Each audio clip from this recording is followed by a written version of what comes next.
அன்பு தமிழ் நேயர் நெஞ்சங்களுக்கு நெஞ்சார்ந்த திருக்குறள் வணக்கங்களை தெரிவித்துக் கொள்வது உங்கள் அன்பு தோழன் பா மூவேந்திர பாண்டியன்.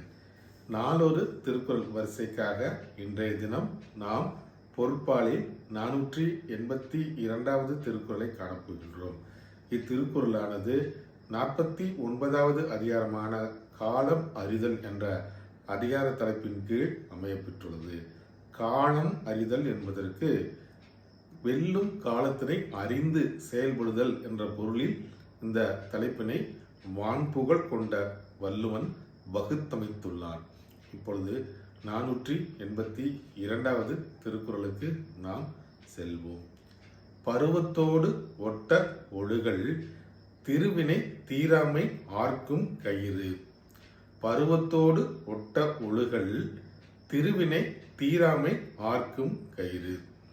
இத்திருக்குறளுக்கான பொருள் என்னவென்பதை இப்போது நாம் காண்போமாக.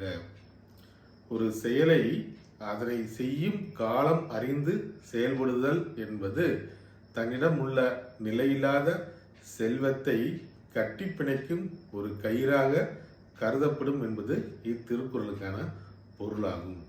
என்னும் பொருள், ஒரு செயலை அதனை செய்யும் காலம் அறிந்து செயல்படுதல் என்பது தன்னிடம் உள்ள நிலையில்லாத செல்வத்தை கட்டி பிணைக்கக்கூடிய கயிறாக அது இருக்கும் என்பது இத்திருக்குறளுக்கான பொருளாகும்.